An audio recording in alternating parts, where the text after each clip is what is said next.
Tuning in today to our PGC Live all about black bears and how to safely live and visit black bear country, or live in and visit black bear country. So my name is Emily Carrollo. I'm the black bear biologist for the Pennsylvania Game Commission. And specifically today, we're going to be covering a project that we've become a part of, or a group we've become a part of, called BearWise. And it is a really fantastic group. There is a ton of information on their website on how to live with bears and how to visit bear country safely and prevent bear conflict. But before we get into that, I want to introduce my two colleagues here. So if you guys want to go ahead and introduce yourselves, that'd be great. I'm State Game Warden Dillon Gruver. I cover Monroe County. Information and Education Supervisor Seth Mesoras. I'm out of the Southwest region. I'm a State Game Warden as well, and spent 14 years in Cambria County. So we wanted to have some law enforcement on here today as well, because being the bear biologist, I obviously handle a lot of bears, but our law enforcement individuals are the ones that are the responders to human-bear conflict. And so maybe you've personally met Seth, or you've personally met Dillon, helping kind of handle any human-bear conflict that you may have encountered, and having their opinions on here and their experiences is really helpful. So to kind of get started, I wanted to have the opportunity to share some stories of the experiences we've had with bear conflict. And while it is a very serious topic, sometimes there are some interesting stories and fun ones as well that can kind of get people thinking about the interesting and unique circumstances that you might encounter with bears, because they are very intelligent and learn a whole bunch of ways to be able to find food. So I figured I'd start with mine. When I was in New York, I really specifically dealt with human-bear conflict. That was my main job.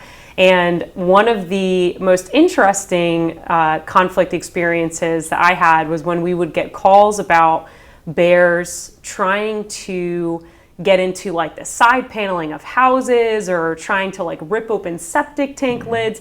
And they were always really unique, because you think about the things that bears would love to get into. We typically think of garbage and birdseed, but they also, as part of their natural diet, have enjoy trying to find grubs and insects and stuff like that. So what I would always tell these individuals that would call with these concerns is like, well, bear's like ripping into the side of my house. I would say, well, the bear actually might have just helped you out, because you may have a termite infestation, or you may have an ant problem around your septic tank. So you might want to call in a pest control agent to help check those things out and see what's going on. I always thought those were really interesting, because most of the time the callers that contacted us would be super thankful that we were able to help them find a more concerning issue of a pest infestation, and we're able to get rid of the bear at the same time. So Dillon, you want to go ahead? Yeah, certainly. So in Monroe County, I cover several different campgrounds in the area. Tobyhanna State Park in particular is a beautiful campground. I recommend people going there, but if you choose to go camping in bear country, you're going to have to secure your trash, because I had an incident where a bear cub, actually just born probably within a few months ago, had gotten its head stuck into a plastic jar. And with a head in a jar, it was too tight where the bear wasn't able to pull it off itself. So it wasn't able to eat, wasn't able to drink. It was a fairly immediate emergency that needed to be addressed. So luckily I was able to set a trap there at the park. The sow went into the bear trap. So once the sow is trapped, the cubs aren't going to be far behind. So sure enough, when I arrived, the cubs were actually climbing on the trap trying to get to their mom there. Was able to dart the cub, because as soon as I got there, it went up a tree. Once the cub was darted, tranquilized, we were able to actually have to cut the plastic off of the bear cub, because it was so tightly on there. Yeah, so it was in a pretty bad spot, but fortunately did work out. We were able to get the jar off of the bear's head. And then just this summer, so now 1 year ago from that incident, I caught the same bear, so I was able to verify that it did survive, and everything worked out for the best. Yeah, and that's a really great point of like securing things no matter where you go. And I think Seth actually has a similar story that reiterates this point. I do, and it tells kind of how unique bears are as well. I've handled nuisance complaints of bears, like you're saying, and trash and garbage, but this one was actually a mother and two yearling bears that was going after into a shed to get at bird feed. The bird feed was inside the shed, and they broke into it, and it was sort of winter time. The bears went in, the mother and the yearling bears went in, and one of the bears got its head stuck in a watering can, a metal watering can. And we got the call at the time, I believe there's a picture of it as well, with this bear with this metal watering can. So when we arrived, the mother and other 2 cubs had actually separated and went back off into the woods, and you could follow the tracks in the snow of where this 3rd bear, or the 4th bear really, the yearling bear, had wandered off into the field, and we were tracking it through there. And when we found it, it actually was amazing because that bear had found its way the whole way back to the mother. And reunited just through the sense of smell with that metal watering can on its head. So it tells you how incredible bears are to start with. Obviously, mother bear jumps up, 2 other bears jump up and run, and then the 3rd bear sticks its head up from over a log, and all you see is a watering can looking back at you. So we darted that bear, successfully removed the watering can from it, and sent it off its way. But it was just a really, out of everything I've dealt with, it was a really crazy story of how bears interact and what they can get into and what they can end up with. Yeah, and I think that these stories, I'm sure we're not the only individuals that have these kind of stories about bears finding trouble, and then sometimes it continuing on because something gets stuck on their head, or they're stuck in a dumpster. These stories are all over the place, and it's why, again, helping contain these resources and preventing bears from finding those resources in the first place is so important. But kind of circling back to BearWise, with the implementation of BearWise in Pennsylvania actually all started not in Pennsylvania. To give a little bit of a history of where BearWise kind of came about. BearWise is a group that was a website, an educational website created by black bear biologists in the southeastern part of the United States. And what kind of started the discussion of creating this sort of resource was, obviously every state has their own little nuances of how to educate their public and the messages that they send out. And specifically with bears, what those biologists wanted to do was create a consistent and easily digestible message for the public to understand how to live in bear country safely and respectfully, and how to visit bear country safely and respectfully, and really how to prevent conflict in many different circumstances. So the Southeastern biologists got together and they ended up taking all of their resources and putting them into these messages that now has become BearWise. So when the Southeast biologists started this website and this resource, a lot of other biologists started noticing it, started using it and implementing it themselves and trying to share that similar message. And because of that popularity, the group was actually able to be moved into a national wildlife organization called the American Fish and Wildlife Association. And once the group was moved to that larger and broader scale association, multiple other states were able to start participating in using BearWise as a public outreach resource. So thank you to the Southeast biologists for getting it together. And I'm really excited to talk about it with you guys and kind of cover some of the more typical complaints that we get and some of the responses that are really helpful to have when you're having these kind of concerns either around your property or when you're visiting wild spaces. So I figured to start off, we'd start with really the most common conflict calls that we get. And Dillon and Seth know all about it. So Dillon, if you wanted to start with, I think it was garbage you wanted to cover, is one of the most popular calls we get, and quite possibly one of the more easier ones to actually take care of too, if you know what you're doing. Yeah, that's right. By a pretty wide margin, the most common conflict or nuisance bear call that I get relates to garbage. And ultimately, at the end of the day, it just comes down to securing that garbage in a bear-proof container where the bear doesn't have access to it. In my area, in Monroe County, the Poconos, one of the challenges that we face is it's a vacation spot. So people often come there just for a week, maybe a few days, a weekend, and so they're not realizing that they're going to be staying in bear country. And so they don't have the tools or the equipment they need to really prevent some of the bear issues. But like you said, it's also one of the easiest steps you can take to prevent bear issues in the future. So what I tell people is prevention is key, right? Before you even have any bear issues, the first step really is to just secure your garbage, reduce the smells, because that's what the bear is after. It's looking for food. The bear doesn't see garbage like we see garbage. It just smells food. You know, whether it's leftovers from the day before or some things that aren't actually edible, it might smell like food. So deodorants, soaps, those sorts of things that, to a bear, it assumes is food. So, or even some really nice ones like dirty baby diapers and things that we would never think would be attractive, but absolutely, they are. And I've had instances where a lady was restaining her deck, and I believe just the smell alone of, the stain on the deck was enough to entice the bear, because they're naturally curious as well. So oftentimes the bear doesn't really realize that it's being a nuisance by getting into our garbage. Right? We set that as a societal boundary where, if something's causing property damage, like breaking into my trash or coming up on my porch, is an issue. But the bears just don't understand that. They're just trying to get food. Exactly. So it's our responsibility to prevent the bears from ever being able to get it in the first place. Are there any things like I've suggested in the past, trying to mitigate those smells as well, and other types of ways that you can contain your trash? I mean, you mentioned a bear-proof container, right? And I suggest those all the time. They are absolutely excellent. They're actually tested by bears in zoos to make sure that they truly are bear-proof and that they're difficult to get into.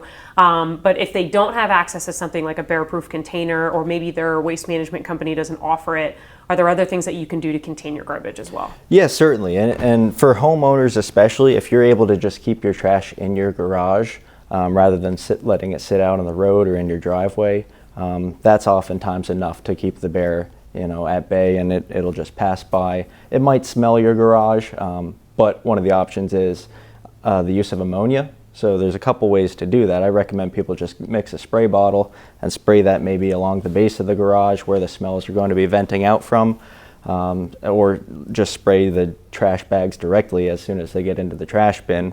But then also you can fill a cup of ammonia and then poke some holes into that cup just to allow it to vent over time as well.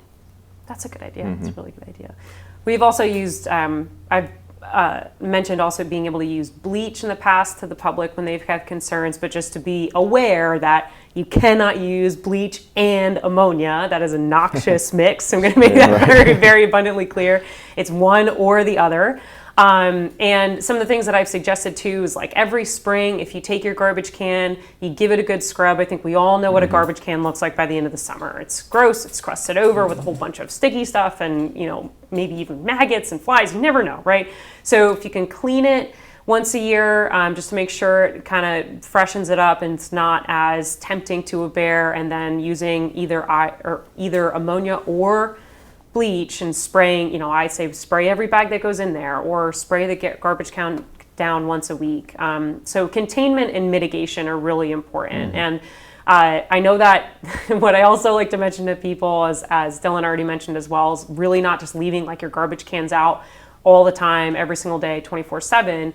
But when you're containing them, try and bring the garbage out the morning of, that the waste management company is coming along. I know that sometimes garbage individuals come at a really ungodly hour, but if you can do it the morning of, that's great. At the very earliest, putting it out the night before is okay as well, but preferably first thing in the morning before the waste management company comes along and picks it up. And bears can get a routine down pretty quick. Absolutely. They realize when garbage night can be as well. If you're putting it out the night before, they're going to show up at this town and hit that garbage night, and then the next neighborhood over, I've had them do that and just terrorize a few neighborhoods. So I always think the best thing, like you said, is the day of collection.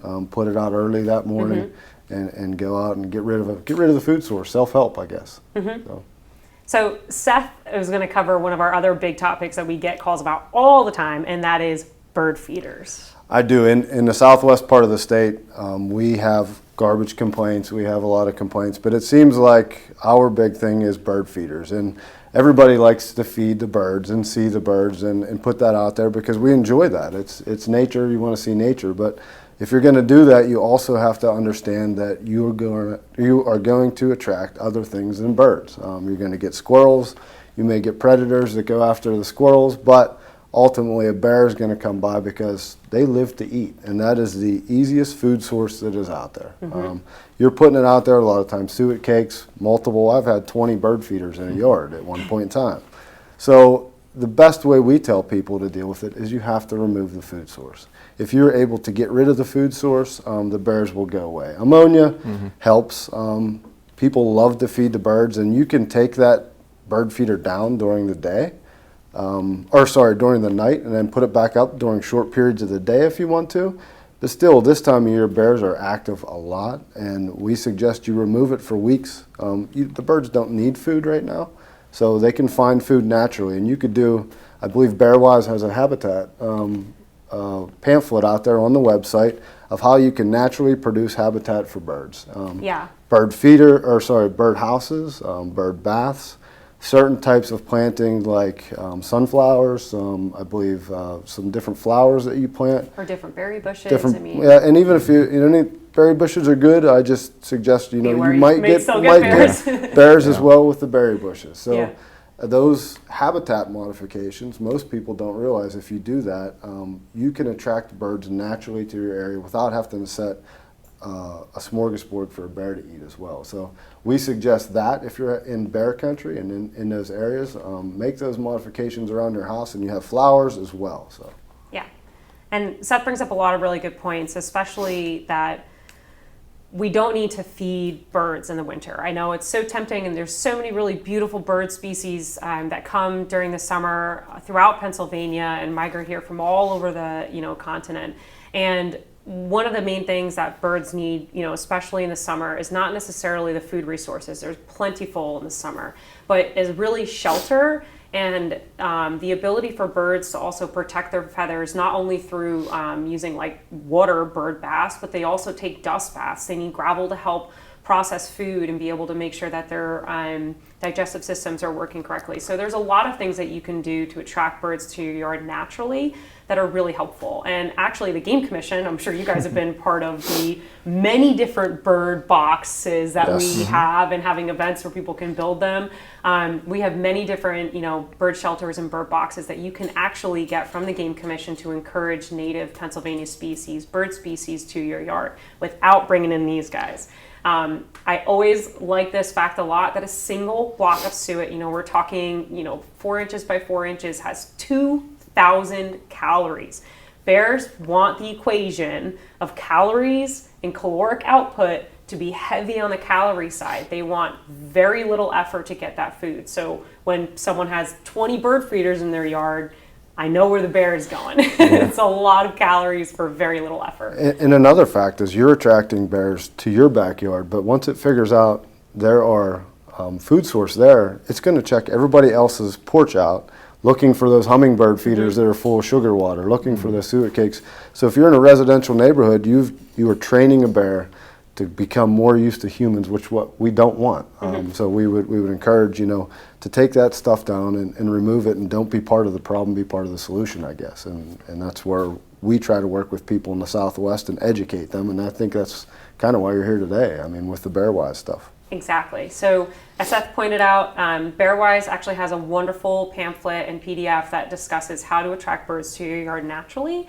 In addition to that, I always suggest that people check out groups like the Audubon Society or the Cornell Lab of Ornithology. They have some really great information about birds and how to really benefit them the most during the summer months without possibly creating other issues.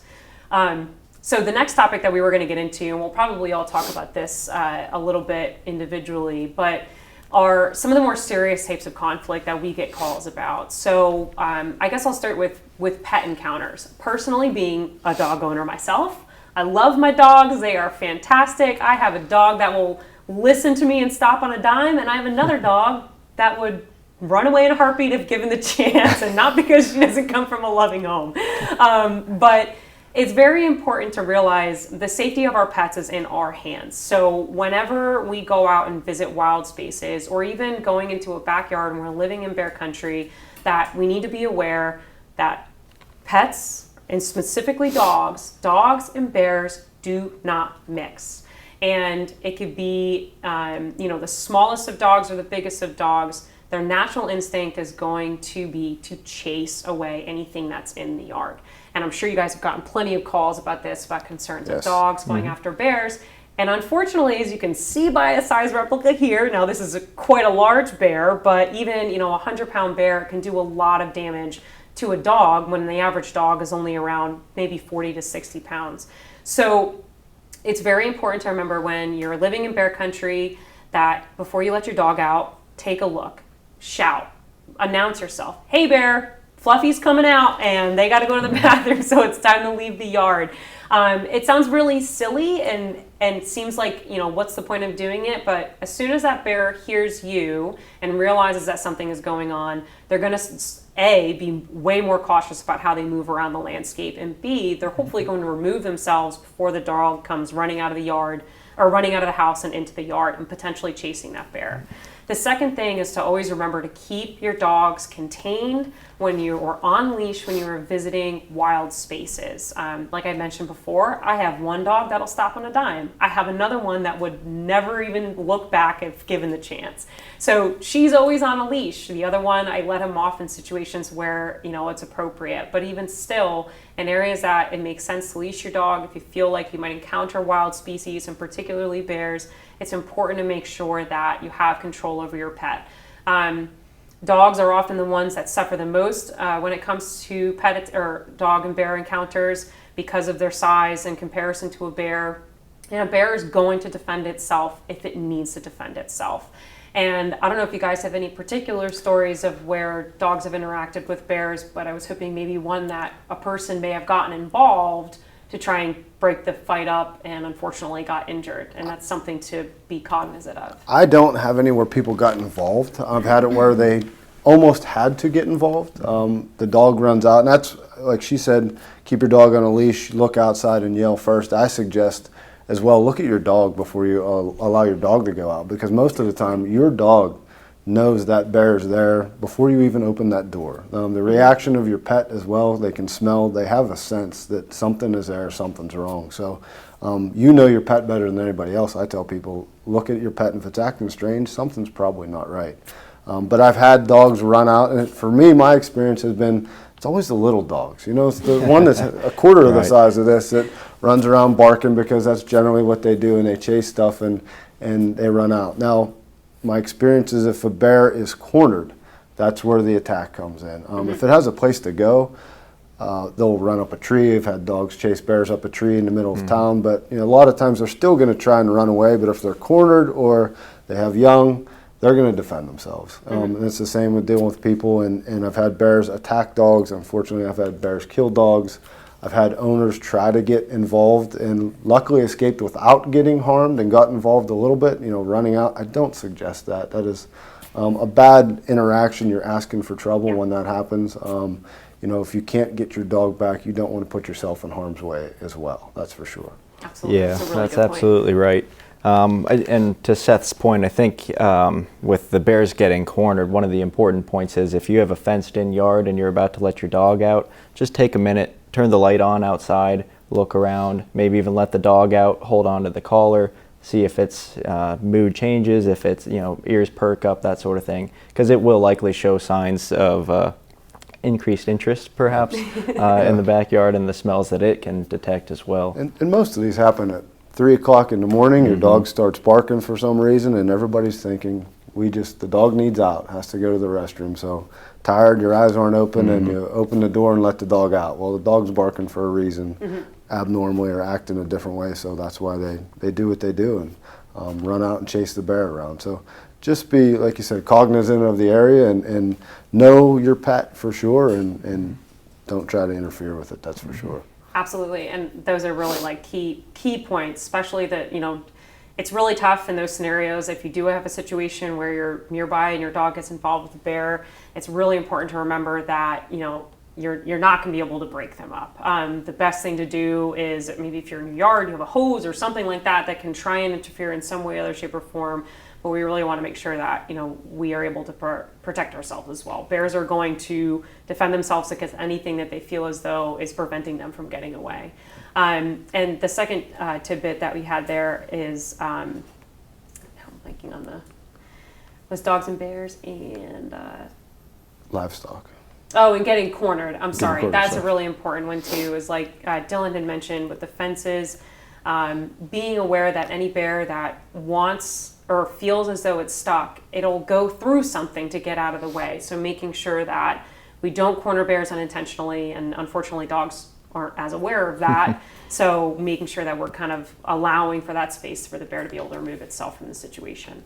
So the other kind of call that we do get several calls about every year are livestock, either depredations, which is kills, or being bears actually harassing livestock. Now, with that being said, I always try and preface this conversation with bears want an easy meal. And I'm not talking about easy as in like what's the easiest prey item, but the vast majority of their diet is actually hard and soft masts. They really don't want anything to do with kind of a predatory behavior. They can be, but it's rare. And again, the reason why is that whole equation: calorie intake versus calorie outtake or output. And hunting is a very intense, energy intense activity. So for black bears, they look at, hunting as something that is just a lot of energy for potentially no reward. So for them, they want to be able to get into hard and soft masts like berries, like acorns, like beech nuts, anything along those lines that they can just plop down in a field and just keep hoovering and for food up. So when it does come to livestock, though, it is very important to remember that keeping resources that bears may be interested in. So for example, livestock feed or any kind of, products that maybe the livestock produces, like chickens and eggs, like anything that might actually interest a bear, that you remove those attractants as quickly as possible.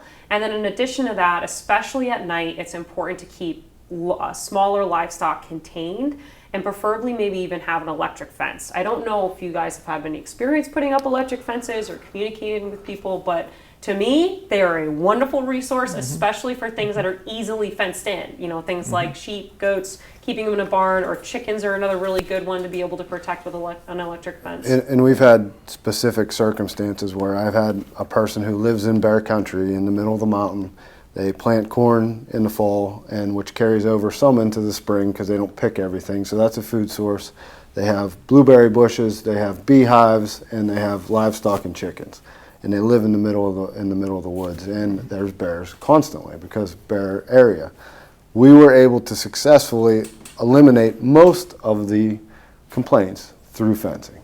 Proper electric fencing that is designed to keep them out of the beehives, keep them out of the blueberry patch, not just one strand of electric fence, but if you construct it right, which I know we have a diagram on, proper fencing ways, and leaving it on as well, and leaving it up so you're not, well, the bear's not around this week, I'm going to unplug it. Well, as soon as you do that, the bear shows up. So proper fencing is important, and I very successfully kept bears out of beehives specifically, and some berry patches for sure.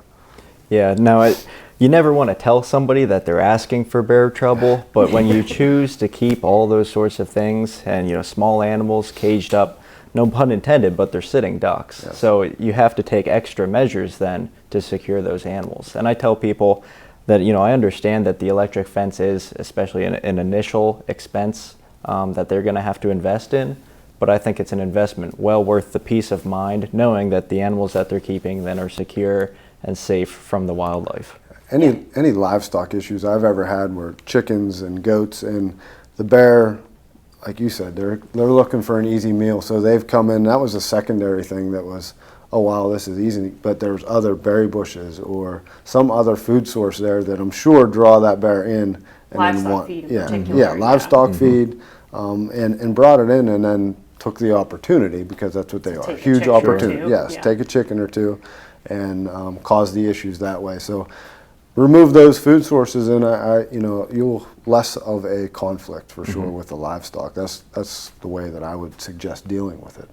Yeah, absolutely. And I think getting back to that, really what this also comes back to is making sure that we don't have any additional attractants. And actually, that's what I was going to mention with the dogs and the bears is a bear shouldn't be in your yard unless you have a reason for it to be in there. So, they're not trying to come get in there and go after Fluffy or, initially go after like a whole flock of goats or something like that, they're typically attractive for other reasons. And then when they see these opportunities, they may end up taking them. Not necessarily with dogs. As we mentioned before, dogs are pretty much always the aggressor. But with smaller livestock like chickens and stuff like that, making sure that we don't give any reasons for bears to be around our yard, that we have full control over, and protecting them when we can, using something like electric fencing, keeping them in a shed or a barn overnight, and making sure that they're protected.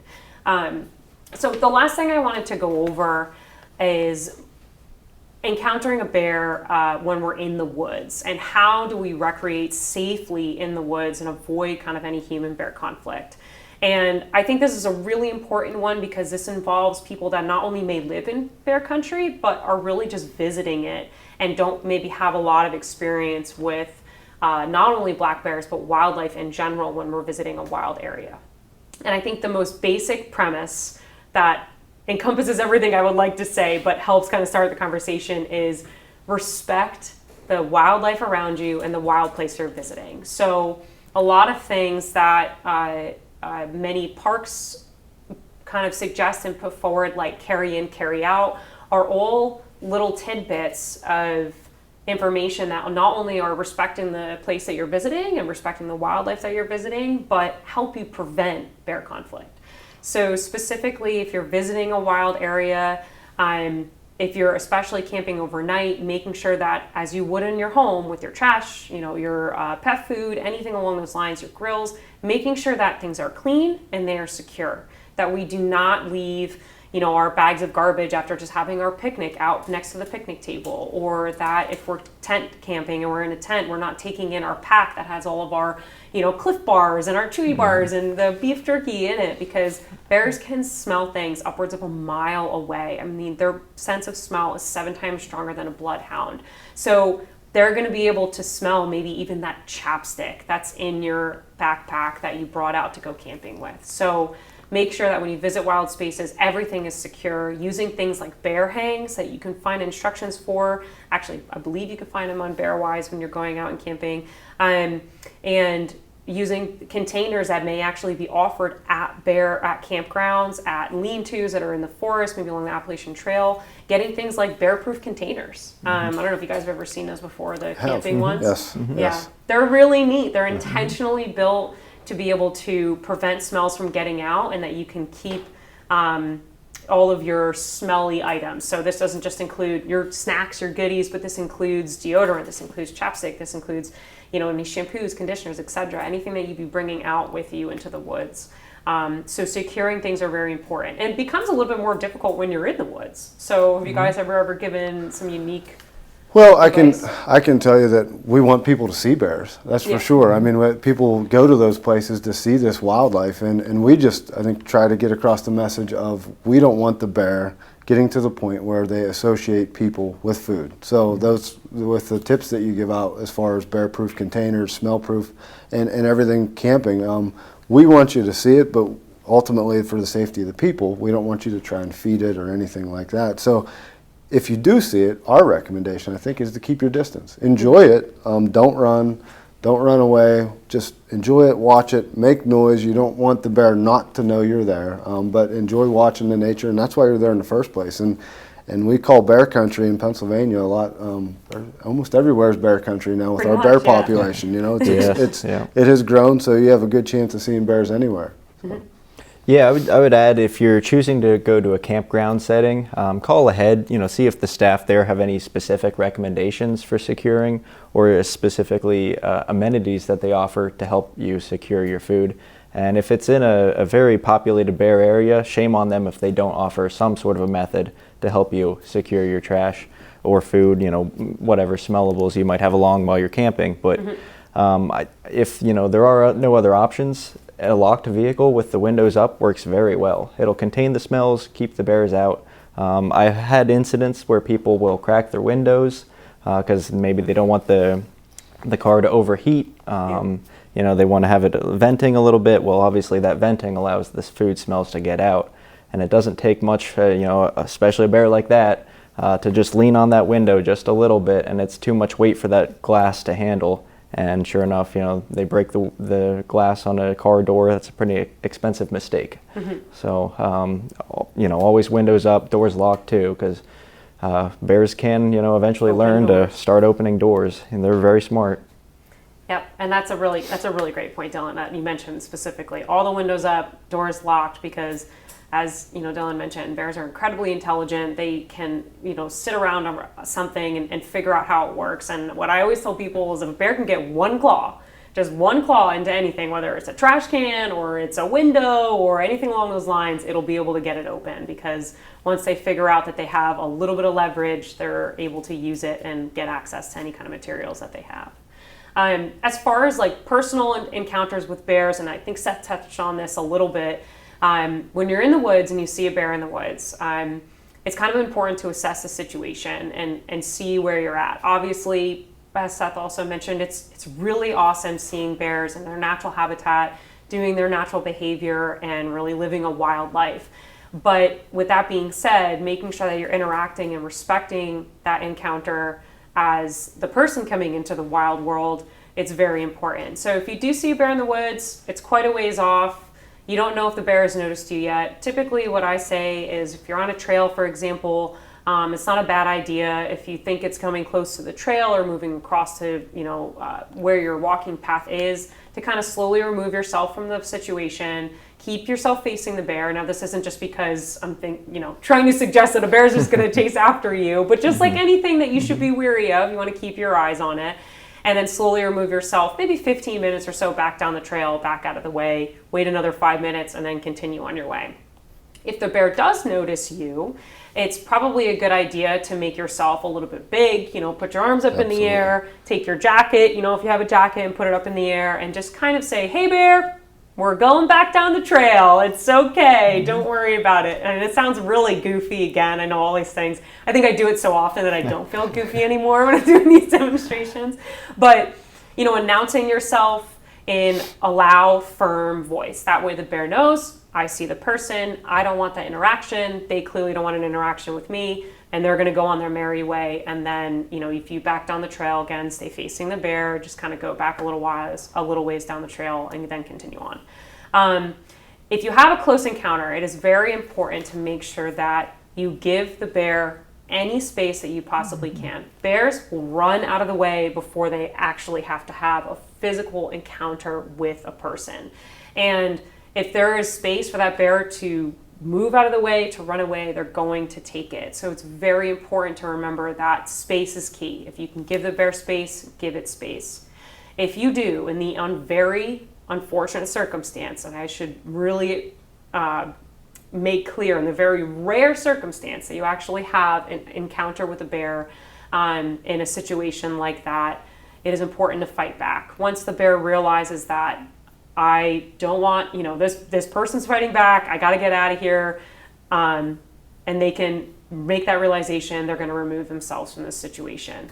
It is an incredibly rare circumstance. So I say these things with the knowledge of there are so many people and so many bears in the woods every single day that for how often these circumstances actually do happen, it's just proof in the pudding that bears want nothing to do with people. They will remove themselves in any way, shape, or form if they can.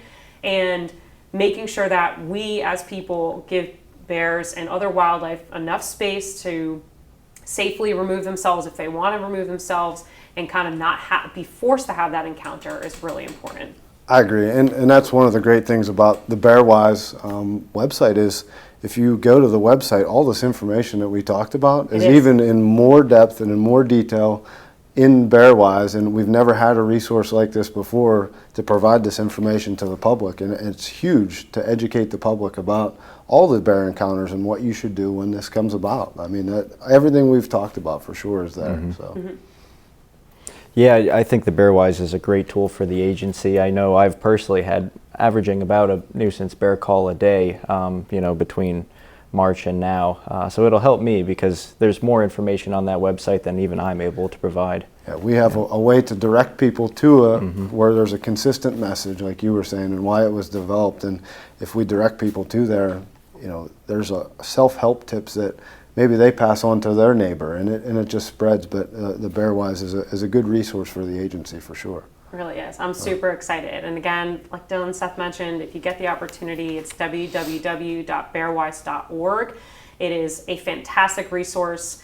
You can find answers to almost any and all human-bear conflict on there. And obviously, if there are any major concerns, you're always welcome to contact your regional office or contact our headquarters, which all of that information can be found online as well. So with that, I'm not sure if we have any questions that we wanted to bring up.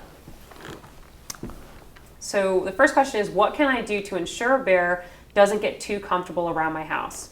That is a wonderful question, and the way I will answer this is don't be a good nay bear. Don't be nice. You know, I think it's really awesome to kind of see a bear walk through your yard. I grew up in, you know, a northern part of New Jersey where there were plenty of bears, and so it was always really cool when we saw them, but we would get our pictures and then give the bear a shout, you know, and say, hey bear, time to leave, time to get out of here. Even if it wasn't necessarily doing anything wrong, we want to encourage that natural weariness that black bears have of people to make sure that they don't want to come back or they don't want to push the boundaries, even if they do smell something tempting. I don't know if you guys have anything to add to that, but. Like you said, I basically say you remove anything that is a food source. Barbecue grills, people don't think about. Dog food on your back porch, people don't think about. Feeding the dogs, feeding the cats on the back porch, that's a food source. And then once they find it, it's going to become consistent. So remove anything that may cause that bear to become comfortable in that, and talk to your neighbors about it as well. It has to be a neighborhood effort, not just you, because you might make the changes, but if your neighbor is still 25 bird feeders in their yard, then you're not really making a dent. So it has to be a neighborhood effort to do that. Absolutely. I always recommend, you know, if you're having bear problems, that means your neighbors probably are too. So try and get everyone on board, you know, refer your neighbors to this BearWise and make it a community effort to help solve the problem, because you're never going to be able to just help, you know, stop it yourself if it's a community issue. And the important part is, you know, the bear population is huge, so we need to learn to live with the bears as well. It's not always we have to get rid of this bear, we have to do this, but everything is learning to live with these bears a little bit and being smart in bear country. So Absolutely. So our next question is, what should I do if my neighbors are feeding bears but I can't get them to stop? Well, I might let law enforcement take that over. Call me, please. Yeah. Right. Absolutely. It is illegal to feed bears in Pennsylvania, and for very good reason. As we've already mentioned, with all of these different resources, once a bear starts to find a resource, and especially if it's intentionally being encouraged to come towards a home or a community, that's where much larger problems can start to happen, whether it be pet attacks or it's home break-ins. And I can tell you right now, I don't know what your guys' experiences are, but often the person that's encouraging this behavior never seems to be the person that had their house broken into. Never is. It's always the neighbor or it's someone always a else. neighbor. Yes. That's maybe even trying to do everything right, Yes. right? So I don't know if you guys want to follow up on exactly, you know, in that scenario, but I would say call law enforcement. Yeah, or call a regional if someone office. is intentionally feeding a bear, which you said it's unlawful in PA to intentionally feed a bear. So you call and you report it, because we can force them to not feed bears. And even when it comes down to, I mentioned bird feeders earlier.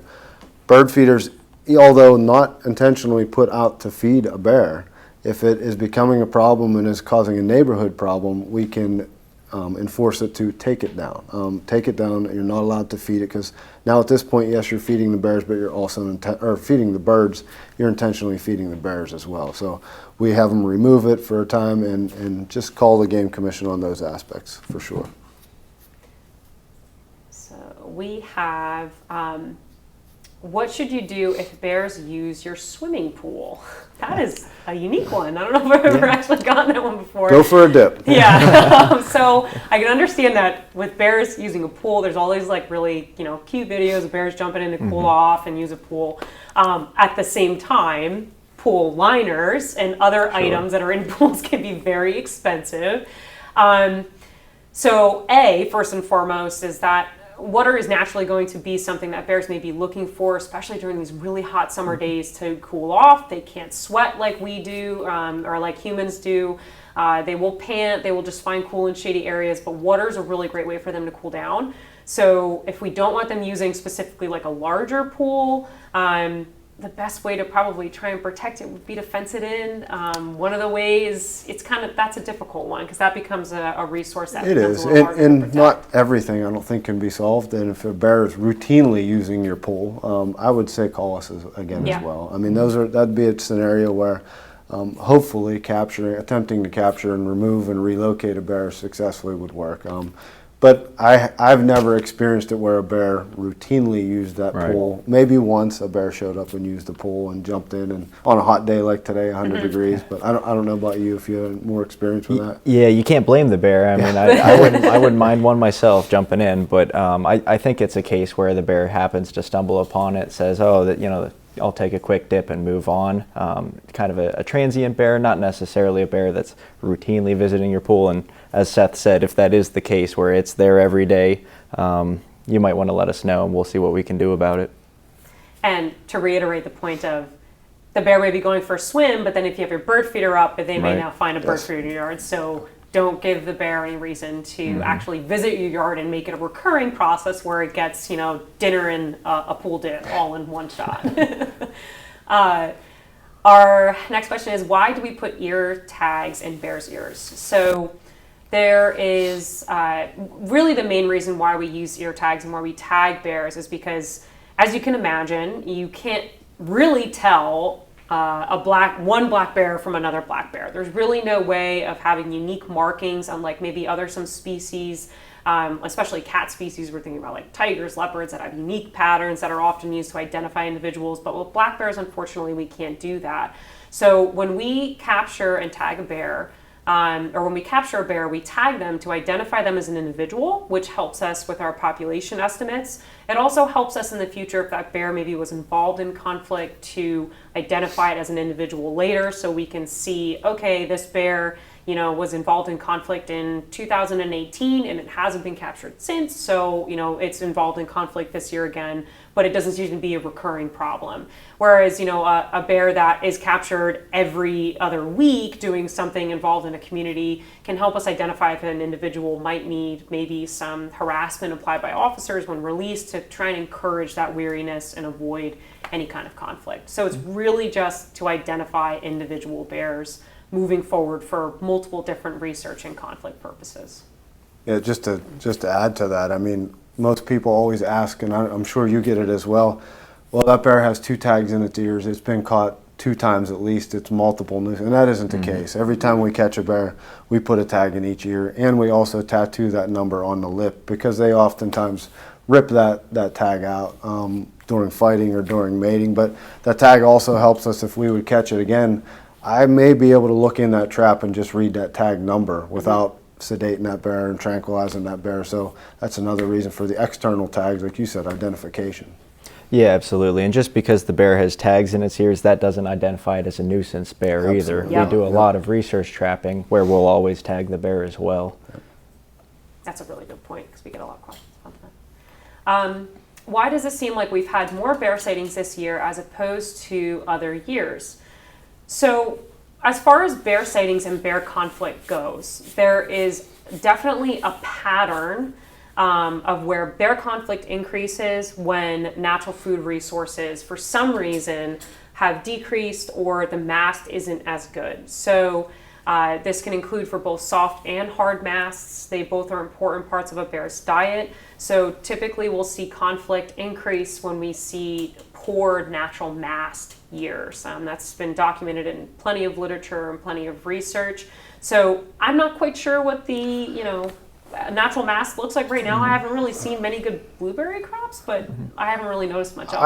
I can tell you, I ran the numbers for our complaints in our region, which is 10 counties in the Southwest, last year compared to the year before. And one thing I noticed is more people are home. So more people are home because of COVID when they were working from home.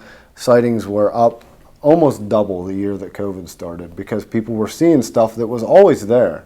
But they never knew because they were at work. And some things that have contributed to bear sightings we're talking about is Ring doorbells. These technology increases that it's not that the wildlife, there's more bears there, that there's more stuff around. It's just technology is advanced. Now you know what's outside your door at 3 o'clock in the morning and you're seeing it. So that's why I think I don't notice more sightings or more activity. It's just people are seeing it more because of different avenues that are available to see this wildlife around your house. So. Yeah, and I definitely think that plays a huge role in it as well, as having those Ring doorbells or the security camera systems that are way more affordable, and people being home more often, like you mentioned, for sure. So then, especially if you get a year that, you know, the conflicts would naturally have increased a little bit because of a lack of maybe natural food resources, then we're getting way more sightings and way more calls. But again, just applying these natural BearWise prevention techniques to avoid conflict, and you shouldn't end up not only seeing a bear in your yard, but also experiencing some type of conflict. So I'll address the next question. It's what should I do if a bear wanders into my yard? And I would say first, hopefully you were bear wise and you don't have any attractants still in the yard and the bear was just passing through. If it does hit your bird feeder or, you know, some attractant that you have out, now you know that that's an issue. Now you have to take steps to secure it. But just generally speaking, if the bear is passing through your yard, hopefully it'll continue passing through and go on its way. It's looking for food. If it doesn't find any, it'll keep moving. Again, don't be a good nay bear. Don't be nice, you know, get your pictures and then encourage the bear to continue moving on by maybe giving it a shout or using an air horn, something like that.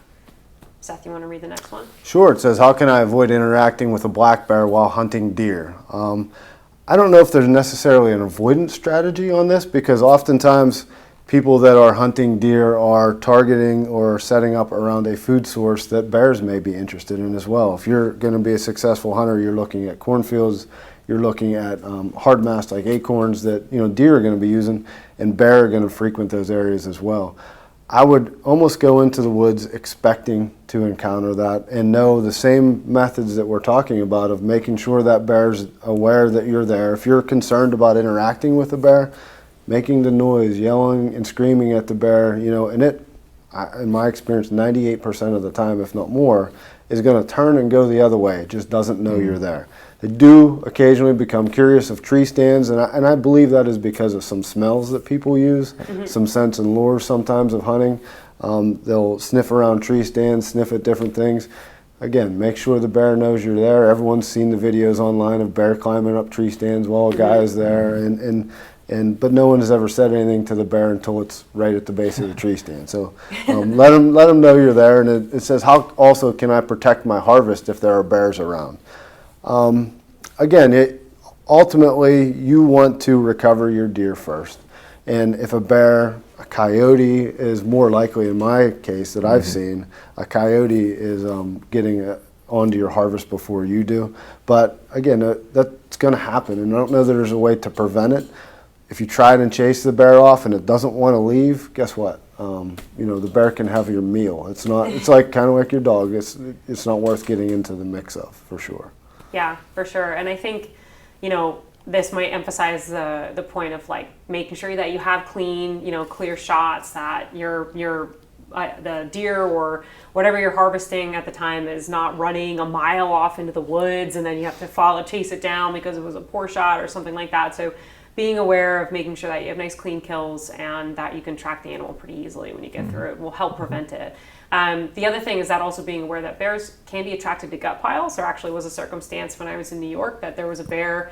Every single time I went to go out and find her, she was always right in the area of where a deer had been recently harvested on that property, because it was a research property. So it was kind of interesting to see, like, every single time I went to go find her, I'd be, you know, contact the person who managed the property, and he would be like, yeah, there was actually a deer killed yesterday right there. It's an easy meal. She was going for the gut piles.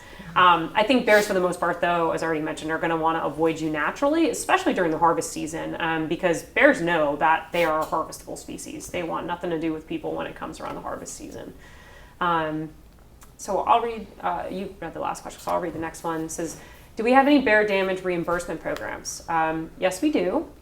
We do have a reimbursement program that can reimburse individuals for things like livestock, you know, killed, or help reimburse for apiaries that are damaged. Now, with that being said, there are certain conditions that come with this program. I don't know if you guys want to cover some of those conditions, if you've had an example already. Beehive specifically, you know, there's not livestock. Yes, we'll reimburse for livestock. There's not a tremendous amount you can do to electric fence a livestock, but beehives, we get a lot of beehive damage, and there are certain conditions that you have to meet. You know, the first time, and then if you don't have it fenced properly and the fence on the second time and a certain amount of hives, then you don't get paid for second and subsequent complaints if you don't try and protect it. Because again, if you don't take steps to help yourself, you're never going to get rid of every bear in the area. You know, if you take one bear out and if the food source is still there, another bear is probably going to take its place. So that's why the fencing requirements are there for the beehives. And I've dealt with a lot of that. I'm sure you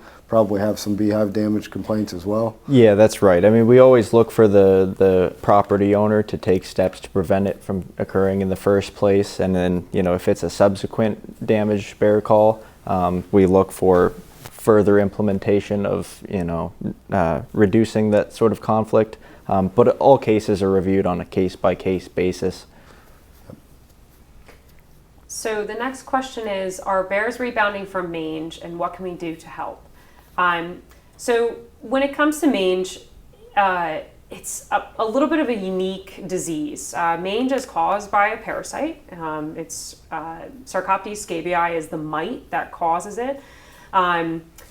When bears get mange, we actually just wrapped up a research project that looked at how bears recover from mange and how quickly they may recover. And what we did actually find is that about 80% of bears that have a mild or even moderate infection from mange actually recover from that mange infection. So we end up seeing healthy individuals maybe even as early as 6 months later on. Now, most of the time frames that we saw these bears was a year after or a little, less than a year, but we saw bears 100% recovered within 6 months in some cases with that research. So bears do recover pretty often from mange infections. With that being said, mange hasn't necessarily had a toll on our black bear population, probably partially because of the fact that they can recover from it so well. One of the things that you can do, though, to help prevent mange from spreading is preventing conflict. This actually sounds really silly in how it connects, but disease spreads a lot more easily, as we all know from COVID, from when big groups of individuals come together. And when you have an unnatural resource that attracts these animals into a single location, you can unintentionally help with the spread of things like mange and other infectious diseases. So preventing human-bear conflict essentially helps decrease mange cases. Yeah, and I've used COVID as well to people to tell them, this is how CWD spreads when you congregate them close. Now people should understand better when you get people close. With the pandemic that we've had, this wildlife is the same. Wildlife diseases are the same as well, and it's easily spread when they're congregated to an area, and mange is no different. Yep. That's right. I'll also just bring up, if you see hair loss in any animal, not just a black bear, there's several different causes that it could be. It doesn't necessarily mean that, just because a hair is, or an animal is missing hair, it's not a clear case Definitely. of mange. That's a really good point, Dillon. Thanks for bringing that up. Dillon, you want to read the next one? Yeah, so how do we recommend handling coyotes and fox harvested with mange so black bears are not infected? And many fur takers leave these predators lay. How would we recommend reducing the spread from foxes and coyotes to bears? And I would first probably bring up that oftentimes the mange found in coyotes and foxes is not transmissible to bears. Would you agree? That's actually not necessarily true. So mange is, without being our veterinarian, so I won't get too far into this. Yeah. Mange is actually kind of a unique parasite. Mange is found, or different mange species, in particular Sarcoptic mange, what we're talking about here, has been found in many different species and not just in North America. There's other continents that have Sarcoptic mange cases as well. For example, I think it's like there's been found in wombats in Australia and dogs and other, especially like feral dogs and stuff like that in other countries as well. So it's not something that is only found here and only affects a minimal amount of species. It is transmissible. It's epizoonotic. It can be spread to other species, including people. Now, typically the mites, maybe this is where you're getting at, is typically the mites tend to be host specific. Right. So if a bear has mange, those mites like to be on a bear. But that does not mean, especially if you're handling, especially a dead mangy animal, that the mites won't try and migrate onto a different host in a desperate attempt to try and get something to eat and live on. So most of the cases that I've seen, PGC or Game Commission personnel actually getting mange infections is from handling a dead, severely infected mange bear, because those mites were just looking for anything that they could get onto. But as far as basically how do you handle coyote and foxes harvested with mange, typically when we get rid of mange bears, we bring them to a location like a dump or anything along those lines that removes them from the woods, and actually, bag them up and make sure that they're covered. And a lot of times we bury them well. Something like that Yeah. as well. A fox or a coyote is small enough that you can dig and bury throw it and get away garbage from any scavenger that may be trying to pick at it. You bury it, and we do that with some of our bears. Severe mange bears that we end up having, for some reason they die, and we bury them on the game land sometimes, so nothing else gets into them. Yeah, and that's a really excellent point of like how we actually have a protocol of how to dispose mange bears and make sure that they're appropriately, contained, so we're not helping spread the disease or by accident or accidentally spreading the disease. So I think anything that you can do to just help make sure that you're maybe not just leaving it on the landscape, if you can take it back with you, put it in a garbage bag, and get rid of it appropriately, that would work. And then the last question is, can you touch on fawn mortality in black bears? Do you want me to take this question? Sure, go ahead. So when it comes to fawn mortality, there's actually been 2 different studies about fawn mortality here in the state of Pennsylvania. And we looked at multiple different factors of what could affect fawn survival and what their typical cases of mortality are. So black bears, again, the equation is calorie intake and calorie output. They want way more intake rather than output. So fawns in their first couple weeks of life, their natural defense is to use their camouflage, which is their spots, to just lay in the grass and pray to God that they're not found. Now, bears can and will try and find these individuals, but it's a very short time frame that bears actually go after fawns, because once a fawn is mobile, a bear is not going to want to chase it. It's just way too much effort. And that's when we start to see other types of mortality from other Pennsylvania predators, like bobcats or coyotes, start to come in, and they would be more likely to kill a fawn than a bear would. But definitely, when fawns are first born, or white-tailed deer fawns are first born, bears can be predatory and try and find them, but it still is not their number one, cause of mortality, without getting into that research too much, because I haven't read that paper in a while. But it's definitely not something that, we're overly concerned about black bears killing every single deer fawn in, Pennsylvania. Yeah, I don't think it has a significant impact on the deer population by any means in Pennsylvania. Mm-hmm. No, definitely not. And we're getting a message here. Supposed to say hi to retired game warden Tom Fazy. So Tom Fazy taught me a lot about bears, and he always looking for credit for that. So he definitely did teach me a lot about bears. So I just wanted to say thank you all for taking your time to tune into our BearWise PGC live event.